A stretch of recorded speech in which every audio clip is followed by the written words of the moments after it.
December 7th, 1941. The United States Pacific Fleet is a graveyard of twisted steel and burning oil. From the Philippines to Singapore, the Empire of Japan seems unstoppable. With its battleships at the bottom of the harbor, America is on its knees, facing a war across the largest ocean on Earth with a broken sword. How do you fight an empire that controls the seas? You don't fight them on the seas. You fight them from beneath. The strategic problem was staggering. Japan was an island nation, utterly dependent on a constant flow of oil, rubber, and food from its newly conquered territories. To win, America had to cut these supply lines. The only tool that could even attempt this, that could sneak past the powerful Imperial Japanese Navy, was the submarine. But the pre-war American submarine force was a joke. They were saddled with aging S-boats, coastal patrol subs that were noisy, cramped, and couldn't dive deep enough to escape modern destroyers. They lacked the range to cross the Pacific, let alone patrol it for weeks on end. They were relics of a different era, sent to fight a new kind of war. America needed a new weapon, a true long-range predator. And if you are finding this untold story of naval warfare compelling, consider subscribing. We go deep into military history every week. What they got was a design that would become the stuff of legend. Enter the Gato-class. On paper, it was just an evolution of the previous Tambor-class, but in reality, it was a revolution. This wasn't a coastal defender, it was an ocean-going fleet submarine designed for one purpose: to take the war to Japan's doorstep. The key was endurance.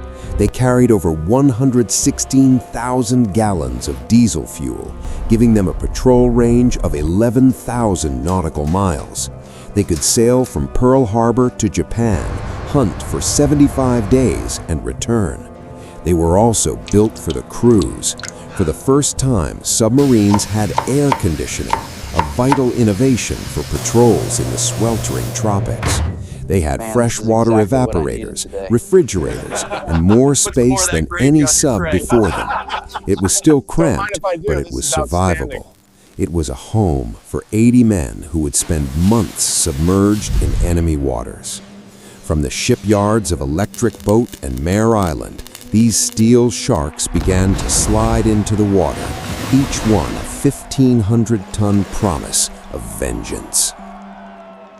But a predator is nothing without its teeth, and America's new submarines were sent to war with rotten fangs.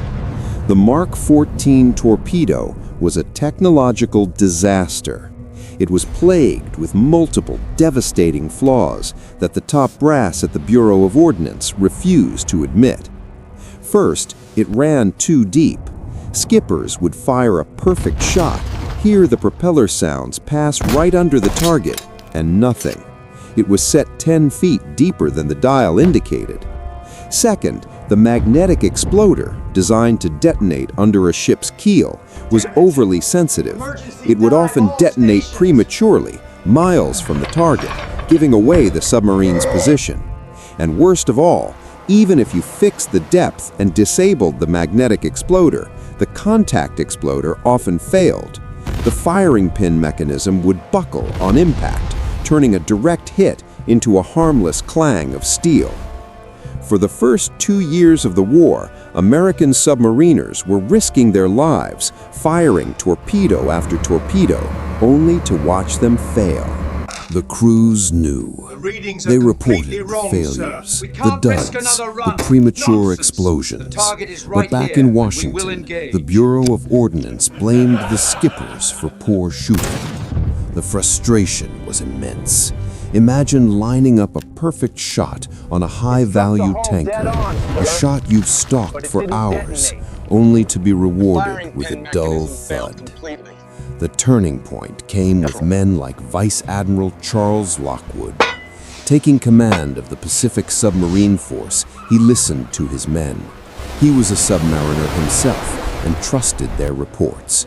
He famously conducted his own unauthorized tests, firing torpedoes into the cliffs of Kahoolawe and against fishing nets to prove once and for all that the torpedoes were faulty.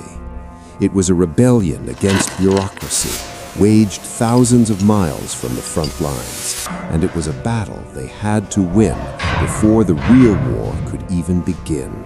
While the torpedo problems were being sorted out, a crucial strategic decision was made just hours after the Pearl Harbor attack. The United States officially abandoned international naval treaties and declared unrestricted submarine warfare against Japan. This meant anything flying a Japanese flag was a legitimate target. Warships, oil tankers, freighters, even fishing trawlers. It was a brutal, total war calculation. Japan's entire economy and military machine were carried by its merchant marine. By sinking the Marus, the tankers and cargo ships, the U.S. could starve Japan into submission. The Gato-class submarines were no longer just naval assets.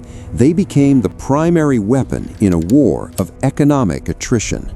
Their mission was simple: sink anything and everything that keeps Japan's war effort alive. The hunt was on. Early submarine tactics were cautious, often involving firing from extreme range and then immediately diving deep. Then came Dudley Mush Morton, commander of the USS Wahoo. Morton was aggressive, audacious, and he rewrote the rulebook. He believed the best defense was a blistering offense. On one legendary patrol in January 1943, he took the Wahoo into the heart of a Japanese convoy. Instead of attacking from the periphery, he charged right through the destroyer escort screen. He treated his 311-foot submarine like a torpedo boat, surfacing in the middle of the convoy, firing torpedoes from both bow and stern tubes and causing absolute chaos. In a 48-hour period, he sank 2 freighters, a transport, and a tanker. His motto was "Shoot 'em all." Morton proved that with aggression and skill, one submarine could be as effective as a fleet of battleships. His tactics spread throughout the submarine force, turning cautious captains into stone-cold killers. What was it like to live on one of these boats? It was a world of contradictions, long stretches of intense boredom, punctuated by moments of sheer terror. 80 men shared a space smaller than a modern suburban house. The air was thick with the smell of diesel fuel, unwashed bodies, and cooking food. Fresh water was strictly rationed for drinking and cooking only. Showers were a rare luxury. You slept where you could, sometimes on the torpedoes themselves. The temperature could swing wildly, from freezing cold in the North Pacific to over 100 degrees in the engine room. You were constantly surrounded by the hum of machinery and the groans of the pressure hull. Privacy was non-existent. You learned to live with the same faces, the same stories, day in and day out, all while knowing that the thin steel hull was the only thing separating you from a crushing, watery grave. And then came the terror. The hunt could turn in an instant. The dreaded ping of active sonar from a Japanese destroyer meant you'd been found. The command, "Rig for silent running, rig for deep submergence," would echo through the boat. All non-essential machinery was shut down. Men moved to their bunks to remain still. The only sound would be the slow turn of the propellers and the frantic beating of your own heart. Then the explosions would start. Depth charges, ash cans raining down from above. The first would be distant, a dull thud, but they would get closer. The entire submarine would whip and shudder violently with each blast. Lights would shatter, pipes would burst, cork insulation would rain down. The boat would groan and creak under the immense pressure, sounds you pray you'll never hear. It was a psychological war, a test of nerves that could last for hours, even days. All you could do was stay silent, pray the next one wasn't a direct hit, and wait. If Mush Morton wrote the book on aggression, Richard O'Kane perfected it. As commander of the USS Tang, he became the highest-scoring submarine ace in American history. O'Kane was a master of the night surface attack. Using the submarine's low profile and newly equipped surface search radar, he would charge into convoys under the cover of darkness. His most famous patrol was in the Formosa Strait in October 1944. In a series of breathtakingly daring attacks, O'Kane and his crew sank an incredible number of ships. They weaved through escorts, firing torpedoes and dodging gunfire, reloading their tubes at a frantic pace. In one night, they fired all 24 of their torpedoes. But the Tang's story also ends in tragedy. The final torpedo of that patrol, a faulty Mark 18, made a circular run and struck the Tang itself, sinking it in minutes. O'Kane and 8 others survived, only to be picked up by the Japanese and endure the horrors of a POW camp. It's a stark reminder of how thin the line was between victory and disaster. The Gato-class subs weren't just killers, they were also saviors. As the American air campaign against Japan intensified, B-29 bombers had to fly thousands of miles over open ocean. If a plane was damaged or ran out of fuel, the crew's only hope was to ditch in the sea. This gave rise to the Lifeguard League. Submarines were stationed along the flight paths of these bombing raids with a new primary mission: rescue downed airmen. They would patrol hazardous waters, often right off the coast of Japan, waiting for the call. Over the course of the war, American submarines rescued 504 aviators from the sea. One of those men was a young torpedo bomber pilot, a future president of the United States named George H.W. Bush, who was rescued by the USS Finback. For these air crews, the sight of a submarine surfacing was the most beautiful thing they'd ever seen. By 1944, the American submarine force was at the peak of its effectiveness. With the torpedo problems finally solved and a fleet of experienced skippers, they began to systematically strangle Japan. The most critical target was oil. Japan had no domestic oil supply. Its entire war machine, its carriers, its planes, its tanks, ran on oil imported from the Dutch East Indies. American submarines turned the shipping lanes of the South China Sea into a shooting gallery they called the Convoy College. They formed wolf packs, coordinating their attacks to overwhelm escorts and sink tanker after tanker. The results were devastating. In 1941, Japan imported over 2 million barrels of oil per month. By late 1944, that number had dropped to less than 200,000. The once mighty Imperial Japanese Navy was literally running out of gas, often confined to port, not for lack of ships, but for lack of fuel. It wasn't just oil. Everything Japan needed came by sea: rubber, iron ore, bauxite for aluminum, and most importantly, food. The submarines choked off every artery. They sank the ships carrying raw materials, grinding Japan's industrial production to a halt. They sank the ships carrying food, leading to severe rationing and malnutrition on the home islands. It was a silent, invisible blockade. While the world's attention was on the massive carrier battles and island-hopping campaigns, the submarines were waging a relentless, day-by-day war of attrition that was bleeding the empire dry from within. By 1945, the Japanese merchant marine had effectively ceased to exist.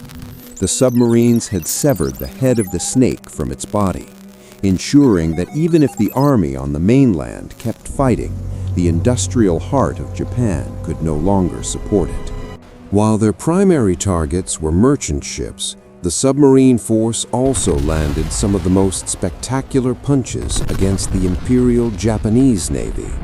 They sank numerous destroyers, cruisers, and even aircraft carriers. The USS Kavala famously sank the carrier Shokaku, a veteran of the Pearl Harbor attack. But the biggest prize of all fell to the USS Archerfish, commanded by Joseph Enright. In November 1944, they stumbled upon the Shinano, a brand new Japanese supercarrier, the largest warship in the world at the time, on its maiden voyage. The Shinano was so new, its crew was inexperienced, and its watertight doors weren't fully installed. The Archerfish fired a spread of 6 torpedoes, scoring 4 hits. At first, the Japanese thought the damage was manageable, but poor damage control and the incomplete construction doomed the vessel. The largest aircraft carrier ever built capsized and sank, taken down by a single, unseen American submarine. The war beneath the waves was also a war of technology. The Gato-class was constantly being upgraded. The introduction of effective surface search radar was a massive leap forward. It allowed submarines to detect ships at night or in fog from miles away, turning them into deadly nocturnal predators. Then came better sonar, both passive for listening and active for ranging. On the other side, the Japanese were not idle. They improved their destroyers, equipped them with better sonar and radar detection gear, and developed more lethal depth charges. It was a constant cat-and-mouse game of innovation. American engineers developed countermeasures like the Foxer device, a towed noisemaker designed to decoy acoustic homing torpedoes. Every patrol was a new test of technology, where the crew with the better gear and the skill to use it would be the one to survive. By the summer of 1945, the job was done. The Gato-class and their successors, the nearly identical Balao and Tench classes, had wiped Japan's merchant fleet from the map. There was nothing left to sink. Submarines would go on entire 75-day patrols without seeing a single large enemy ship. They had, quite literally, worked themselves out of a job. The seas around Japan were an American lake. This utter dominance of the shipping lanes was a critical factor in Japan's eventual surrender. Long before the atomic bombs were dropped, the silent service had already crippled the nation's ability to wage war. They had ensured that Japan could no longer supply its armies, fuel its ships, or feed its people. The silent service had delivered a fatal, unseen blow. The final statistics are nothing short of breathtaking. The U.S. submarine force, which never accounted for more than 2% of the entire Navy's personnel, was responsible for sinking over 55% of all Japanese ships lost during the war. That's over 1,300 merchant ships and more than 200 warships. 5.3 million tons of steel sent to the bottom of the Pacific. They destroyed more of the enemy's Navy and Merchant Marine than all other branches of the armed forces combined.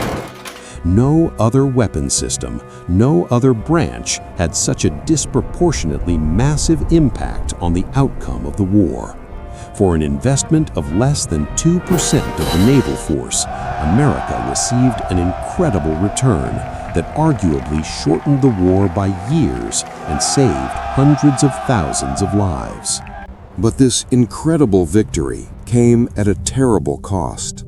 The Silent Service paid the highest price of any branch in the American military.